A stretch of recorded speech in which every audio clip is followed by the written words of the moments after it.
Hello नमस्कार, मैं doctor Rajneesh Kumar आप सभी का एक बार फिर से हार्दिक स्वागत करता हूं। आज के वीडियो लेक्चर में हम बात करेंगे केवीएस इंटरव्यू के ऊपर, जो कि केवीएस इंटरव्यू सीरीज का दूसरा लेक्चर होगा। इससे पहले हमने जिस लेक्चर पर बातचीत किया था वो था कि जब आप इंटरव्यू कक्ष के बाहर मौजूद रहते हैं तो आपके ऊपर कैसा मनोवैज्ञानिक दबाव होता है और उस दबाव से आप कैसे निकलें या फिर उसको टैकल करें। आज मैं बातचीत करूंगा कि इंटरव्यू कक्ष के अंदर जब आप प्रवेश करते हैं, वहां पर जब जाते हैं बोर्ड के सामने, तो आपके ऊपर कौन सा मनोवैज्ञानिक दबाव होता है और उस दबाव से आप कैसे उबरें या फिर उसको कैसे टैकल करें। क्योंकि इंटरव्यू नाम सुनते ही विद्यार्थियों के दिमाग में मनोवैज्ञानिक दबाव आने लगता है, एक डर पैदा होने लगता है और वो डर परिणाम को लेकर होता है कि अभी हम इंटरव्यू देने आए हैं और 3 गुना से लेकर 5 गुना लोगों के बीच में शामिल हैं, आखिर तक मेरा चयन हो पाएगा कि नहीं। क्योंकि इंटरव्यू स्थल पर ये सारी बातें आप लोगों के दिमाग में चलती हैं। तो मेरी यही कोशिश है, क्योंकि मेरे पास किसी तरीके का बोर्ड पैनल नहीं है जिससे कि मैं आपका मॉक इंटरव्यू करा पाऊँ, लेकिन जो भी मेरे पास अनुभव रहा है और जो आप लोगों के मन में सवाल थे उनको ध्यान में रखते हुए मुझे लगा कि इस पर बातचीत करना चाहिए। और मेरी कोशिश है कि आपके मन में जो भी डर है इंटरव्यू को लेकर उसको धीरे धीरे ख़त्म किया जाए। ठीक है, तो हम चलते हैं, बात करते हैं कि इंटरव्यू कक्ष के बाहर जब आप रहते हैं तो आपको एक घंटी बजाई जाती है कि अब आपका नंबर आ गया है और आपका इंटरव्यू शुरू होगा। और या तो कोई आपको यहाँ पर घंटी बजाएगा, ठीक है, या फिर कोई प्यून आएगा जो कि आपको इंटरव्यू का जो दरवाज़ा होता है वहाँ तक ले जाएगा। इसके बाद आप क्या करेंगे, प्रवेश करेंगे। ठीक है, आपका जब प्रवेश होगा तो प्रवेश जब आप करेंगे तो सबसे पहले मान लीजिए ये इंटरव्यू कक्ष है। ठीक है, हम लोग कल्पना कर लेते हैं इंटरव्यू कक्ष है ये, और यहाँ पर आपके 3 से 4 सदस्य बैठे हुए हैं। बीच में आप देखेंगे कि जो बोर्ड के मेंबर्स होते हैं या चेयरपर्सन होते हैं वो बैठते हैं। क्योंकि जिस दिन आप इंटरव्यू देने जाते हैं उस दिन 1 से अधिक बोर्ड रहते हैं, कई बार 2-3 बोर्ड भी रहते हैं। तो जितने भी मेंबर रहते हैं उन्हीं को स्पेशली बोर्ड का मुखिया बना दिया जाता है, वही उसको हैंडल करते हैं। ठीक है, तो वो कहाँ बैठेंगे, बीच में बैठेंगे। जो चेयरपर्सन होंगे वो बीच में बैठेंगे और इनके किनारे किनारे जो भी यहाँ पर आप देखेंगे तो सब्जेक्ट एक्सपर्ट्स रहेंगे। ठीक है, दोनों तरफ हो सकते हैं सब्जेक्ट एक्सपर्ट। कई बार विद्यार्थियों का जब आप देखते हैं इंटरव्यू देकर आते हैं तो बताते हैं कि एक मेंबर बैठे हुए हैं, 2 एक्सपर्ट्स बैठे हैं, एक मनोवैज्ञानिक बैठा हुआ है, एक कास्ट को लेकर जो भी कि कोई वहाँ पर भेदभाव ना हो उसको देखने के लिए बैठा हुआ है। हालांकि सच्चाई तो ये है कि वहाँ पर कोई किसी को नहीं जानता कि कौन मनोवैज्ञानिक है, कौन एक्सपर्ट है, कौन मेंबर है। हाँ, जब 2-3 मिनट बातचीत होती है तब पता चलता है कि कौन फला है, कौन फला है। ठीक है, तो जब आप प्रवेश करेंगे तो अभी आप दरवाजे पर ही हैं। इसके अंदर की स्थिति मैं बता दे रहा हूँ कि इस तरीके से बैठे रहेंगे वहाँ पर 3-4 लोग, और उनका टेबल आप देखेंगे तो कई बार जो टेबल है इस तरीके से रह सकता है। ठीक है, कई बार टेबल इस टाइप से भी रहता है और इस टाइप से। अब उसके बनावट के ऊपर है कि किस टाइप का है। और आपकी कुर्सी यहाँ पर लगी रहेगी। ठीक है, यहाँ पर कुर्सी लगी रहेगी और इसी पर आपको जाकर बैठना रहेगा। तो जैसे ही आप एंट्री करेंगे तो आप थोड़ी दूर पहुँचे हैं, मतलब कि 3 से 4 कदम दूरी पर हैं इन सदस्यों से, तो आप अभिवादन करेंगे। ठीक है, तीसरा जो पॉइंट है वो है अभिवादन का, क्योंकि ये इंटरव्यू का एक है प्रोटोकॉल, अभिवादन करेंगे। तो आप इस तरीके से अभिवादन करेंगे कि एक ही बार में सबका अभिवादन हो जाए। बारी बारी से अगर 3-4 लोग हैं तो सबको नहीं करेंगे, ऐसे करेंगे लगेगा कि आप सबका एक ही साथ अभिवादन कर रहे हैं। फिर इसके बाद आप वहाँ पर थोड़ा सा इंतज़ार करेंगे, बैठने का इंतज़ार करेंगे। ये नहीं कि कुर्सी पर तुरंत जाकर बैठ जाएंगे। और अक्सर यही देखा जाता है कि जो भी यहाँ पर सदस्य बैठे रहते हैं वो इंतज़ार बहुत ज़्यादा नहीं करवाते हैं, बल्कि वो उत्साहित रहते हैं कि नया कैंडिडेट कौन आ रहा है। और जैसे ही वो देखते हैं आपके चलने से, आपके पहनावे से, वहीं से मूल्यांकन शुरू हो जाता है। जब से आप एंट्री करते हैं तो आपको कैसे चलना है, आराम से चलना है, जो स्वाभाविक आपकी गति है उस हिसाब से चलना है, और अभिवादन करते हुए थोड़ी देर के लिए यहाँ पर खड़े रहना है, ठीक है। और जब आपको बैठने के लिए कहा जाए तो कुर्सी को थोड़ा सा एक कदम पीछे करके आप यहाँ पर बैठ जाइए। जब बोला जाता है कि बैठ जाइए, अक्सर बोल दिया जाता है, जैसे आप अभिवादन किए, वहाँ पर गए तो कुछ सदस्य रहते हैं जो कि फ्रेंडली रहते हैं। कुछ सदस्य होते हैं जिनको मालूम रहता है कि जो भी विद्यार्थी इंटरव्यू देने आया है उसके ऊपर दबाव है, तो वो आपके दबाव को ख़त्म करने के लिए बोलते हैं कि ठीक है आप बैठ जाइए, ठीक है। कई बार अंग्रेजी में भी बोल देते हैं, कई बार हिंदी में भी बोल देते हैं। तो बैठने को सांकेतिक रूप से भी आप जान जाएंगे कि बैठने के लिए कहा जा रहा है, ठीक है। जब आप बैठेंगे तब यहाँ पर बहुत ध्यान रखने वाली बात है कि जब आप बैठेंगे तो आप अपने थाई पर दोनों हथेलियों को रखेंगे, ठीक है। आप प्रैक्टिस करके भी देख सकते हैं कुर्सी पर बैठेंगे। जब आप अपने घर में भी इसका आप अभ्यास कर सकते हैं। अगर आप कहीं कोचिंग इत्यादि नहीं कर पा रहे हैं उससे बहुत ज़्यादा फ़ायदा भी नहीं है। जब तक खुद आप मानसिक रूप से उसके प्रति सचेत नहीं होंगे तब तक कुछ नहीं हो पाएगा। तो इसलिए आप अपने घर में भी इसका अभ्यास कर सकते हैं। बैठेंगे तो हथेलियों, जो आपकी यहाँ पर हथेलियाँ हैं वो आपके थाई पर सीधे रहेंगी, ठीक है। आराम से बैठेंगे। बैठने के बाद क्या होगा कि कोई एक सदस्य, खास तौर से जो मेंबर होता है, जो मेन उस बोर्ड का मुखिया होता है, वो आपका परिचय टाइप का पूछता है। कई बार पूछता है कि अपने बारे में बताइए, ठीक है। तो पहला सवाल यहाँ पर हो गया अपने बारे में। यहाँ से आपका इंटरव्यू शुरू हो रहा है। और अगर आप लोग इंटरव्यू की तैयारी कर रहे होंगे तो एक 2-3 पेज का नोट्स ज़रूर बनाइए। पहला पॉइंट यहाँ पर नोट करिए अपने बारे में। अभी तक जितना मैंने बताया ये सब औपचारिक था, जिसकी जानकारी आपको होनी चाहिए या फिर पहले से होगी भी, ठीक है। अब जैसे ही आप कुर्सी पर बैठे हुए हैं आराम से, ठीक है, घबराने की बिल्कुल ज़रूरत नहीं है। और हल्का सा चेहरे पे हल्का सा मतलब अपने को मंद मुस्कान रखे रहिए। बहुत ज़्यादा हंसने की ज़रूरत नहीं है। ये रहे कि आप प्रेशर में नहीं हैं, आप इंटरव्यू के लिए एकदम तैयार हैं, ठीक है। तो इसमें से कोई आपको हल्का करने के लिए, ठीक है, क्योंकि उनके पास इतना अनुभव रहता है। आपको डर किस चीज़ का लगता है? 2 चीज़ों का लगता है। एक तो परिणाम का लगता है कि मेरा चयन हो पाएगा कि नहीं, शुरू से रहता है, तो इसको अपने दिमाग में से आपको निकाल देना है। दूसरा डर इसलिए होता है कि जो भी यहाँ पर सदस्य बैठे रहते हैं उनके पास काफ़ी अनुभव होता है। जैसा कि मैंने पिछले वीडियो लेक्चर में बताया था कि वे लोग ज़्यादातर 50, 55, 60 के आसपास के होते हैं, ठीक है। एक तरीके से आप देखें तो आपके पिताजी के उम्र के वो लोग हो सकते हैं। तो ये भी डर लगता है कि क्या इनके सवालों का हम जवाब दे पाएंगे कि नहीं। तो बहुत डरने की ज़रूरत नहीं है, क्योंकि ये लोग भी सामान्य तौर से ही सवाल पूछते हैं। अगर मान लीजिए इसमें से किसी ने कहा कि आप अपने बारे में बताइए, तो आप अपने बारे में सबसे ज़्यादा आप ही अच्छे से जानते हैं। तो इसलिए इसका प्रैक्टिस कीजिए कि मैं कौन हूँ, ठीक है। इसको दार्शनिक ढंग से नहीं करना है, एकेडमिक ढंग से तैयार करना है कि पूछा जाए कि अपने बारे में बताइए। तो क्या बताएंगे आप?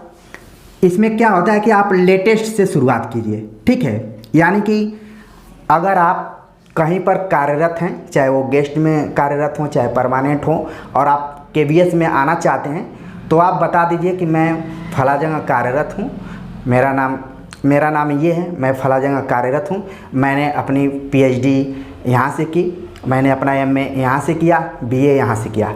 इन तीनों चारों को ज़रूर आप बताइए। मतलब कि लेटेस्ट से लेकर BA तक के एजुकेशन के बारे में बताइए। ये सब आपको बताना है, ठीक है। एकेडमिक तौर पर बताना है कि मेरा नाम ये है, मैंने फलां विश्वविद्यालय से पीएचडी किया, इसका टॉपिक ये था।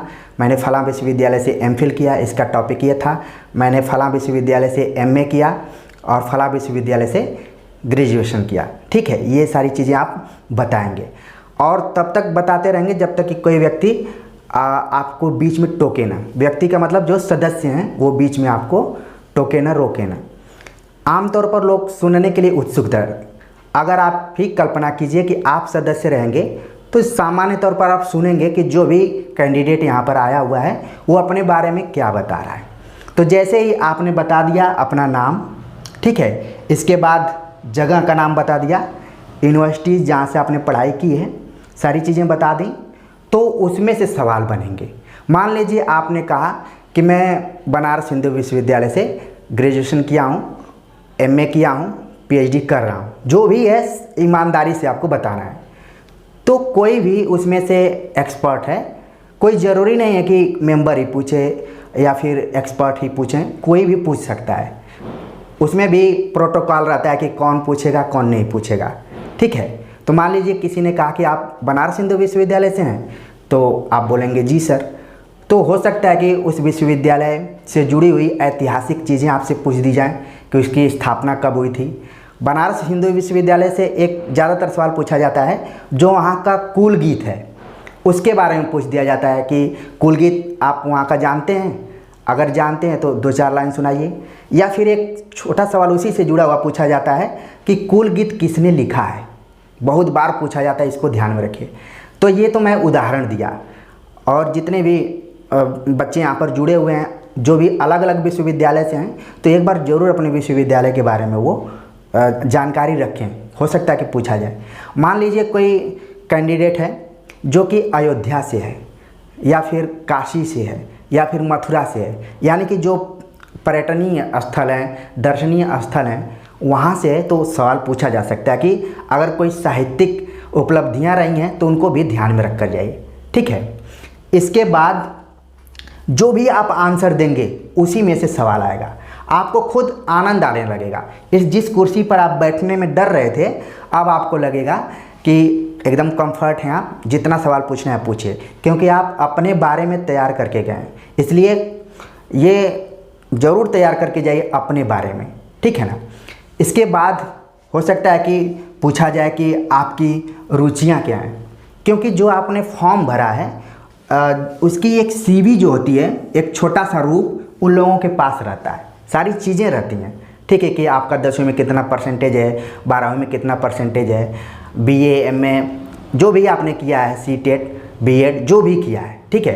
क्योंकि मैं टीजीटी और पीजीटी दोनों को ध्यान में रखकर बात कर रहा हूँ, पीआईटी वाले बच्चे भी इसको जोड़ सकते हैं, क्योंकि इंटरव्यू का कुछ ऐसा पैमाना नहीं होता है कि असिस्टेंट प्रोफेसर के लिए कैसा होगा या फिर केवीएस के लिए कैसा होगा, ठीक है ना। सबका पैटर्न लगभग एक ही टाइप का होता है। तो अपने बारे में आप बता दिए। मान लीजिए आप 12वीं तक साइंस पढ़े हैं और बाद में बीए करने लगे, तो किसी का ध्यान गया कि आप तो 12th तक साइंस थे, अब आर्ट्स क्यों पढ़ना शुरू किए, तो आप 1-2 कारण अपने दिमाग में रखिए, ठीक है ना। इसके बाद मान लीजिए आपसे पूछा जाए कि आप टीजीटी टीचर बनना चाहते हैं, तो टीजीटी में कौन कौन सी किताबें पढ़े हैं, तो किताबें आप कौन सी बताएंगे। तो इसलिए आपको पाठ्यक्रम ध्यान में रखना पड़ेगा, ठीक है।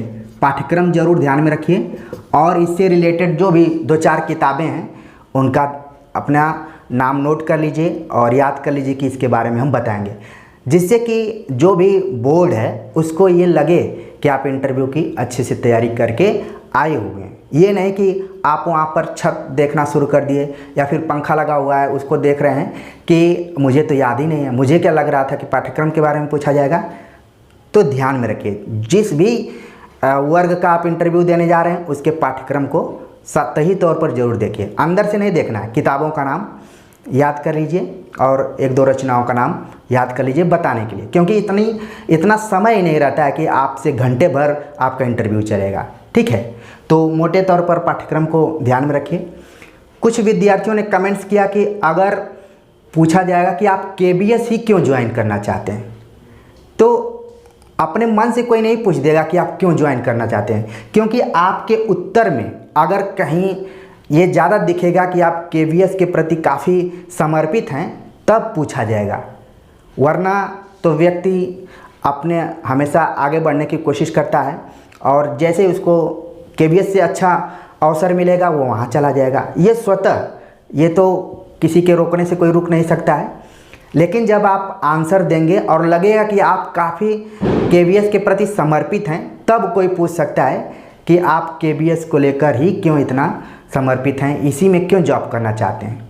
ठीक है, वरना सामान्य तौर पर पूछा जाएगा कि आप केवीएस क्यों ज्वाइन करना चाहते हैं, तो आप बता देंगे जो वास्तविकता है कि अभी मैं सरकारी नौकरी की खोज में हूँ और इस परीक्षा का हमने अच्छे से तैयारी किया और इसके बाद इंटरव्यू में आने का मौका मिला है, तो मैं आप लोगों के सामने हूँ। इस टाइप से एक अपना आंसर बना सकते हैं। ठीक है, इसके बाद मान लीजिए आपसे पूछा जाए कि आपकी रुचियाँ क्या हैं। एक विद्यार्थी ने मुझसे फ़ोन करके पूछा कि सर मुझे पता नहीं है कि मेरी रुचि क्या है।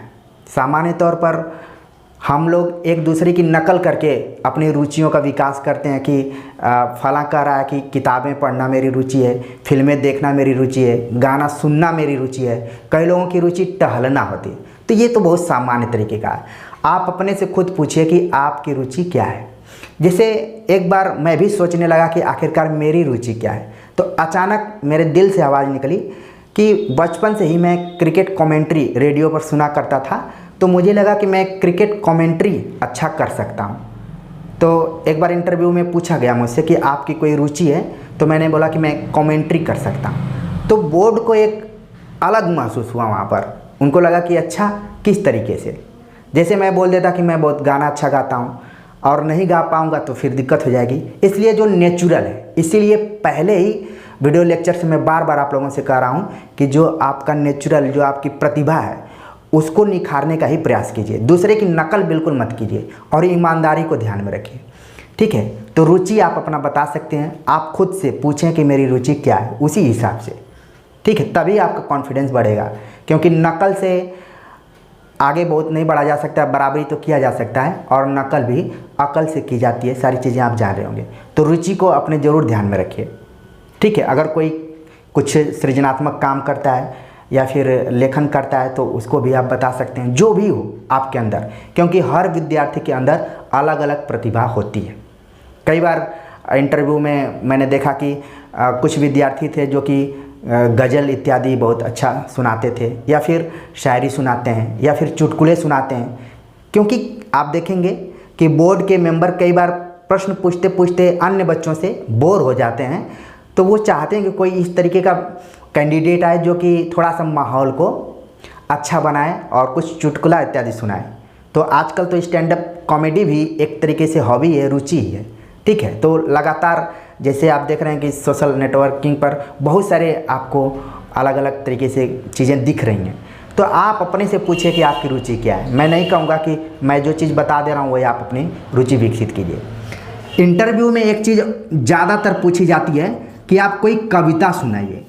जैसे साहित्य की बात की जाए तो कविता है, कहानी है, उपन्यास है, निबंध है, आलोचना है, यात्रावृत्त है, सब कुछ है। आप सब कुछ जानते हैं, लेकिन 99% सवाल पूछा जाता है कि कोई कविता सुनाइए। अब चाहे वो कविता आदिकाल की हो, चाहे भक्ति काल की हो, चाहे रीतिकाल की हो, चाहे आधुनिक काल की हो। तो यहाँ पर मैं आपको एक सलाह दूंगा कि जो भी कविता सुनाइए वो राष्ट्रीय चेतना पर आधारित होगी, तो आपको ज़्यादा फायदा होगा। क्योंकि वर्तमान समय में राष्ट्रीय चेतना ज़्यादा प्रमुख रही है। और मैंने देखा कि एक इंटरव्यू में देने गया था हरियाणा लोक सेवा आयोग का, तो वहाँ पर तो सीधे सीधे पूछा ही जा रहा था कि आप कोई राष्ट्रीय कविता सुनाइए या फिर राष्ट्रीय चेतना पर आधारित कविता सुनाइए। ठीक है, देशभक्ति परक कोई कविता सुनाइए। और मैं तो अपने हिसाब से सुनाया। एक सवाल उधर से पूछा गया, हम होंगे कामयाब एक दिन के रचयिता कौन है। तो जो भी सदस्य ने मुझसे पूछा था उनको बिल्कुल उम्मीद नहीं थी कि मैं उसका जवाब दे पाऊँगा। लेकिन आप विश्वास नहीं करेंगे, अपने इंटरव्यू के 2-3 दिन पहले मैंने विनोद दुआ, एक पत्रकार थे, उनका एक प्रोग्राम आता था पहले, ठीक है, द वायर पर। तो उनका एक प्रोग्राम मैंने देखा, उसमें उन्होंने बताया कि हम होंगे कामयाब एक दिन, गिरजा कुमार माथुर ने लिखा है। तो मैं इसको नोट कर लिया था और जैसे ही मैंने बोला वहाँ उधर से सदस्य एकदम सन्नाटे में आ गए और जब वो मुझसे हिंदी में बात कर रहे थे अचानक वो अंग्रेजी में बोलने लगे। तो ये सारी चीज़ें हैं, इसीलिए मैं बार बार कहता हूँ कि कोई भी पढ़ाई फालतू नहीं जाती है, कुछ न कुछ ज्ञान मिलता है। तो कविता ज़रूर याद करके जाइए, देशभक्ति कविता याद कर लीजिए या फिर कोई सांस्कृतिक कविता हो जैसे रामचरितमानस इत्यादि के जो दोहे चौपाइयाँ हैं, ये सब अपने दिमाग में आप रख सकते हैं। ठीक है, अब राष्ट्रीय चेतना पर आधारित जैसे कविताओं की मैं बात करूं तो माखनलाल चतुर्वेदी की पुष्प की अभिलाषा, मैथिली शरण गुप्त का आप देख सकते हैं, सुभद्रा कुमारी चौहान का, जो थोड़ा यूनिक हो। ठीक है ना, तो इसको आप एक अपना बना सकते हैं मेरे सलाह के अनुसार। जब आप ये सुना दिए, इसके बाद ज़्यादातर सवाल हिंदी व्याकरण से पूछे जाते हैं। आप लाख हिंदी साहित्य का इतिहास पढ़कर जाइए, लेकिन जैसा कि मैंने बताया कि जो एक्सपर्ट होते हैं उनकी उम्र 55, 60 के आसपास में होती है और उनके पास तमाम अनुभव होते हैं। उनको लगता है कि लिटरेचर में तो विद्यार्थी बता देगा, व्याकरण का सवाल छोटा होता है और पूरा टेस्ट करने लायक हो जाता है। एक चीज़ और मैं यहाँ पर बताना चाहूँगा कि कविता ही क्यों सुनी जाती है, उससे ये पता चल जाता है कि जो भी कैंडिडेट है उसका उच्चारण कैसा है, उसका कॉन्फिडेंस कैसा है। ठीक है, वो कैसे बोल रहा है, उसकी अभिव्यक्ति कैसी है।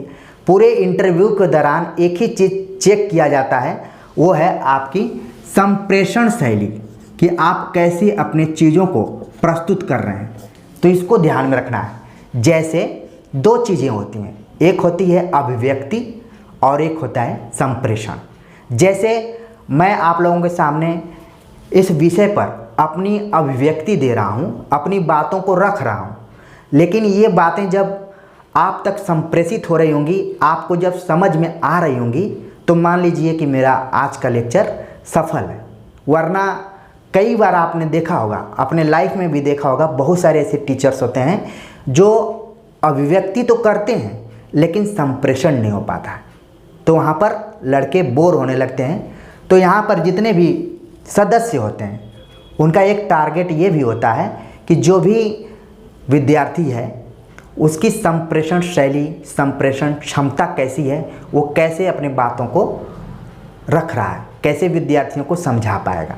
ठीक है, तो इसीलिए कविता ज़्यादा जोर देकर पूछी जाती है और इसमें लोगों का इंटरेस्ट भी रहता है। इसके बाद मैं बता रहा था कि हिंदी व्याकरण से ज़्यादातर सवाल पूछे जाते हैं, चाहे वो आप छोटे लेवल पर इंटरव्यू देने जाएं, चाहे बड़े लेवल पर इंटरव्यू देने जाएं। अगर आप असिस्टेंट प्रोफेसर का भी इंटरव्यू देने जा रहे हैं तो वहाँ पर भी हिंदी व्याकरण से सवाल पूछे जाते हैं। ठीक वैसे ही जैसे लोहे चुंबक को खींचते हैं अपने तरफ या फिर चुंबक लोहे को अपने तरफ खींचता है, वैसे ही एक्सपर्ट्स को जो रस अलंकार छंद है ये अपने तरफ खींचते हैं। तो इसलिए आप रस अलंकार छंद को बिल्कुल क्लियर करके जाइए, क्योंकि मैंने कई बार सुना है विद्यार्थियों के द्वारा, एक हमारे सीनियर थे जो पीएचडी कर चुके थे और असिस्टेंट प्रोफेसर का इंटरव्यू देने गए थे, तो उनसे वहाँ पर रस अलंकार छंद के बारे में पूछा जाने लगा। तो वो आके हम लोगों को बीच में कहते थे कि मैं जीवन भर यानी 5 सालों तक इस विषय पर पीएचडी किया, उससे एक सवाल नहीं पूछा और हमसे व्याकरण का सवाल पूछने लगा और तमाम वो गुस्से में थे। तो कहने का मतलब है कि आप भले कितनी भी पढ़ाई कर लें, लेकिन हिंदी व्याकरण में खासतौर से रस अलंकार छंद, इनको विशेष तौर पर ध्यान में रख कर जाइए। ठीक है, तो यहाँ पर हिंदी व्याकरण को ध्यान में रखिए। अच्छा, हिंदी व्याकरण को भी 2 तरीके से पूछा जाता है। एक तो रस अलंकार छंद से सवाल हो गए, दूसरा होता है कि आपको वाइट बोर्ड पर लिखने के लिए भेज दिया जाता है। तो सर्वाधिक जो कठिन शब्द अभी तक माना गया है, कई बार बोल दिया था आप लिखिए आशीर्वाद लिखिए, ये बहुत कठिन शब्द माना जाता है। अगर आप लिख देते हैं तो ये माना जाएगा कि आप ठीक हैं। ठीक है, इस तरीके से बोला जाता है कि आप लिखिए उज्ज्वल, ये भी कई बार लिखने के लिए बोला जाता है। तो इसी टाइप से जो थोड़ा कठिन शब्द हैं या फिर परीक्षाओं में ज़्यादातर पूछे जाते हैं, उनको ध्यान में रखिए।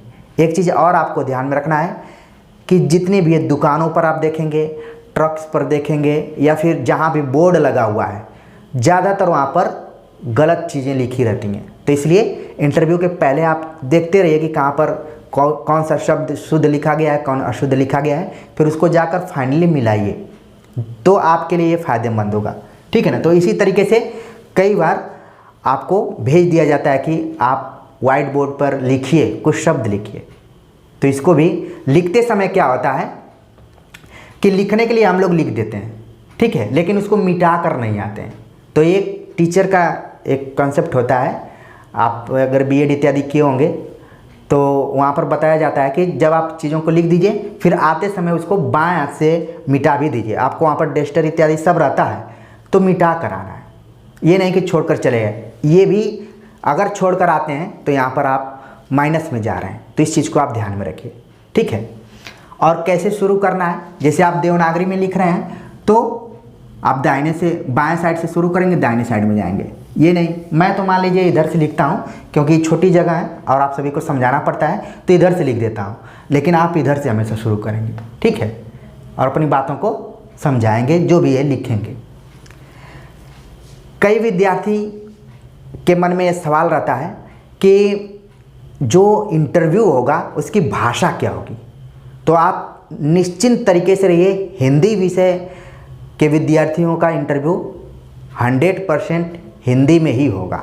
अगर मान लीजिए कोई एक्सपर्ट है, ख़ासतौर से जो हिंदी के एक्सपर्ट रहेंगे तो हिंदी में ही बात करेंगे आपसे, श्योर एकदम से। मेंबर हो सकता है कि अंग्रेजी में बोल दे, बाद में वो भी हो सकता है कि अपने को तुरंत रिमाइंड करें कि जो भी विद्यार्थी सामने बैठा हुआ है वो हिंदी भाषा का जानकार है, हिंदी साहित्य उसका विषय है, तो वो भी हिंदी में पूछना शुरू कर देंगे। तो भाषा को लेकर बिल्कुल कंफ्यूज आपको नहीं होना है, हिंदी मीडियम में ही होगा।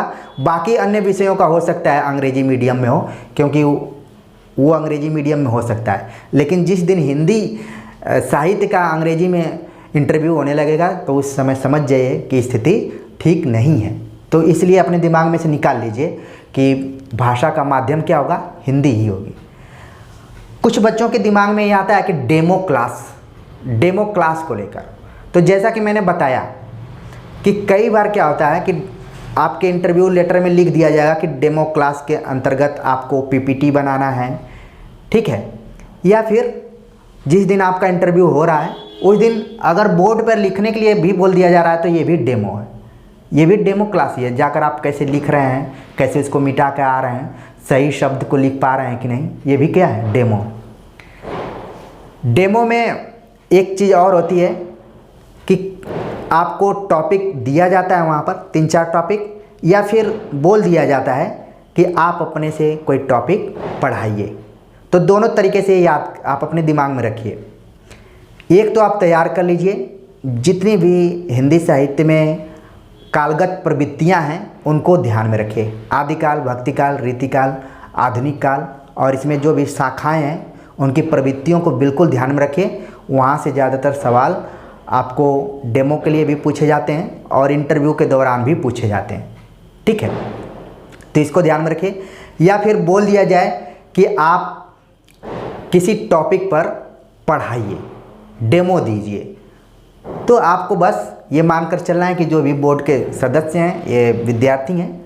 आप चाहें तो भाषा विज्ञान को पढ़ा सकते हैं, आप चाहें तो काव्य शास्त्र को पढ़ा सकते हैं, आप चाहें तो किसी कहानी की व्याख्या कर सकते हैं, चाहें तो कविता को पढ़ा सकते हैं। जो भी आपका दिल करता है उसको तैयार आप कर लीजिए और वहाँ पर पढ़ाइए, क्योंकि जब आप अपने से तैयार करेंगे तो बेहतर परफॉर्मेंस करेंगे। तो जब भी इंटरव्यू की तैयारी कीजिए तो अपने से खुद थोड़ा थोड़ा बातचीत करते रहिए कि मैं किस में बेहतर कर सकता हूँ। ये नहीं कि कोई विद्यार्थी नमक का दारोगा पर तैयार किया हुआ है, कोई कफन पर तैयार किया हुआ है, तो आप भी उसकी नकल करें या फिर सोचें कि मैं भी इस पर बोलूं। कई बार क्या होता है कि ऑन द स्पॉट विद्यार्थी विषय को चेंज कर देते हैं, ऐसा नहीं करना है। जिस पर आप तैयार करके गए हैं उसी को और मॉडिफाई कीजिए, उसको बढ़िया कीजिए, इसके बाद प्रस्तुत कीजिए, आपका बेहतर वहाँ पर प्रदर्शन होगा। तो इस चीज़ को ध्यान में रखिए, ठीक है। डेमो क्लास पर मैं एक और अलग से वीडियो लेकर आऊँगा। एक जो महत्वपूर्ण चीज़ मैं बताने जा रहा हूँ कि आखिरकार जब आप इंटरव्यू में जाते हैं बोर्ड के सदस्यों के सामने रहते हैं, बोर्ड के सामने रहते हैं, तो चाबी जो होती है वो आप ही के हाथ में होती है। आप जैसा उत्तर देंगे उसी टाइप से आगे प्रश्न बनेंगे, ठीक है। अगर आप घुमाकर उत्तर देंगे तो आपके लिए नया प्रश्न घुमाकर ही पूछा जाएगा। आप अगर सटीक उत्तर देते हैं, सटीक भाषा शैली का प्रयोग करते हैं, तो आपसे सटीक ढंग से प्रश्न भी पूछे जाएंगे। मान लीजिए मैं उदाहरण के लिए आपको बताऊं कि किसी ने पूछ दिया कि छायावाद की विशेषताएं बताइए, तो आप 4-5 पॉइंट्स छायावाद के याद करके रखिए। जैसे कि उसकी जो विशेषताएं हैं, वैयक्तिकता, ठीक है, आत्माभिव्यंजना, प्रकृति चित्रण, प्रेम और सौंदर्य, मुक्त छंद, राष्ट्रीय चेतना, ठीक है, मानवीकरण अलंकार, लाक्षणिक भाषा शैली, ये कुछ महत्वपूर्ण विशेषताएं हैं। तो एक सवाल तुरंत बन जाएगा कि वैयक्तिकता का क्या मतलब है। तो जब भी आप इन पारिभाषिक शब्दावलियों का प्रयोग करें तो उसका अर्थ जरूर 1-2 बार किताबों में खोज लें, ठीक है। मतलब प्रिपेयर होकर जाएं, तैयार होकर जाएं। ये नहीं कि फिर वहाँ पर आपको लगेगा कि मैं तो याद करके आया था, अब ये सवाल पूछ लिया गया। तो जब समाज में व्यक्ति के स्वतंत्र अस्तित्व की चर्चा की जाती है या विचार किया जाता है तो वो वैयक्तिकता के अंतर्गत आता है। छायावाद की जब भी चर्चा की जाती है, आप बोलेंगे कि इसमें राष्ट्रीय चेतना है, तो कोई एक्सपर्ट सामने बैठा रहेगा, वो बोलेगा कि इस पर तो पलायनवाद का भी आरोप लगाया जाता है। आप बोल रहे हैं कि राष्ट्रीय चेतना इसमें दिखाई पड़ती है, लेकिन इसमें तो पलायनवाद का भी आरोप लगता है। तो आपको बताना पड़ेगा कि कैसे राष्ट्रीय चेतना है और कैसे पलायनवाद का थोड़ा सा असर है और बहुत ज़्यादा असर नहीं है। इस टाइप से आपको बताना पड़ेगा। तो राष्ट्रीय चेतना के लिए आपको प्रसाद के कुछ नाटकों का सहयोग लेना पड़ेगा, निराला की कुछ कविताओं के बारे में आपको याद रखना पड़ेगा जहाँ पर राष्ट्रीय चेतना की चर्चा की गई है। तो इसी तरीके से जोड़कर आपको जाना है, ठीक है। तो कहने का मतलब ये है कि जैसे जैसे आप जवाब देंगे, आपके जवाब में से ही क्वेश्चन बनेंगे। तो आप जब भी तैयारी कीजिए, आपको तुरंत दिमाग में आ जाए कि मैं अगर ये शब्द प्रयोग कर रहा हूँ तो हो सकता है कि पूछा जाए कि ये क्या है। खासतौर से पारिभाषिक शब्दावलियाँ जो होती हैं, जिनका आप व्याख्या जिनकी कर सकते हैं, उन्हीं से सवाल पूछा जाता है। बाकी नॉर्मली बस देखा जाता है कि आप कैसे अपनी बातों को वहाँ पर रख रहे हैं। इंटरव्यू बोर्ड के सामने जब आप बैठे रहते हैं तो आपके लिए 1-1 मिनट 1-1 घंटे के बराबर होता है। तो कई विद्यार्थी जो होते हैं उनको लगता है अगर वो 2-3 मिनट भी बैठे हैं तो उनको लगेगा कि 20 मिनट मेरा चल गया है, या फिर 5-6 मिनट भी बैठे रहते हैं तो उनको लगता है कि मेरा आधा घंटा से चल रहा है, ठीक है। तो वहाँ पर जो समय का कीमत होती है, उसका जो मूल्य होता है बहुत ज़्यादा होता है, क्योंकि उसी पर पूरा निर्भर है आपकी लाइफ, आपकी जो नौकरी है उसी पर निर्भर है कि आज क्या होने वाला है। क्योंकि आपको अपने दिमाग में रख कर जाना पड़ेगा कि आप 3 गुना या 5 गुना में अभी शामिल हैं, आपको अच्छा परफॉर्मेंस करना है, ठीक है। सधे हुए आंसर देने हैं। जिस चीज़ का आंसर आपको नहीं आ रहा है, बहुत ही ईमानदारी से आपको बता देना है कि सर इसका जवाब मुझे नहीं आ रहा है, आगे मैं इसको खोजने का प्रयास करूँगा, पढ़ूँगा, तो नॉर्मली हो जाएगा। लेकिन आपको लगेगा कि अरे मैं कैसे इसका जवाब नहीं दे सकता हूँ, आप एक्सपर्ट्स को भुलवाने लगे, इधर उधर घुमाने लगे, तो फिर दिक्कत हो जाएगी। एक चीज़ और विद्यार्थियों के दिमाग में आता है कि क्या हम अपना जवाब खूब ज़ोर ज़ोर से बोल कर देंगे या फिर नॉर्मली आवाज़ में देंगे या फिर धीरे धीरे।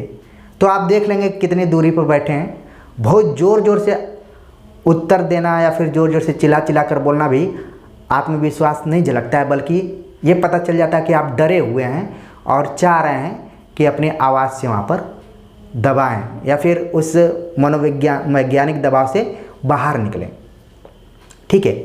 इसलिए ऊंची आवाज़ में नहीं बात करना है, बल्कि बात ऊंची बोलना है, जिससे कि लगे कि ये विद्यार्थी इस में सेलेक्ट होने लायक है, इसका चयन होना चाहिए।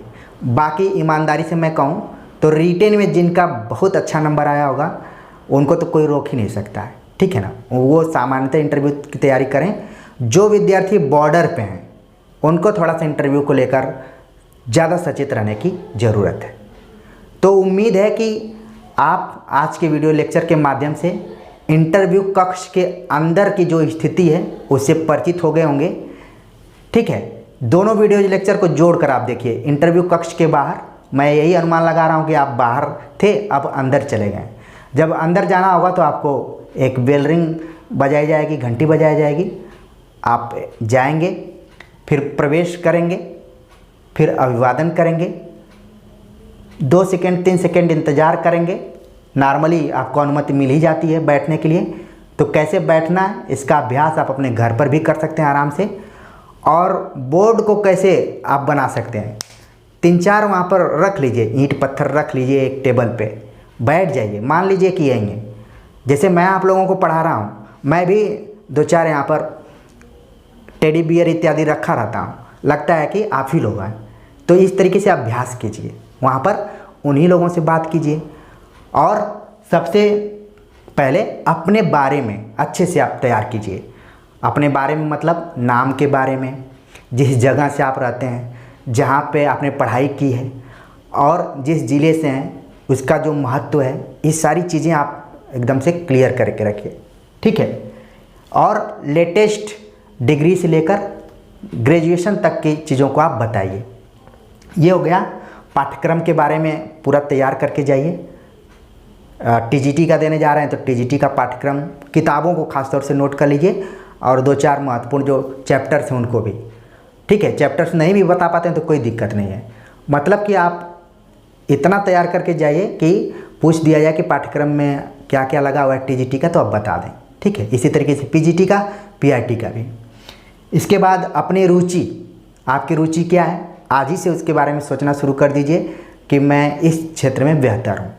ठीक है, इसके बाद कविता, 3-4 कविताएं जरूर अपने ध्यान में रखिए। छोटी छोटी कविताएं, बहुत लंबी लंबी कविताएं याद करने की ज़रूरत नहीं है। या फिर कविता का कोई अंश है तो इसको याद कर सकते हैं।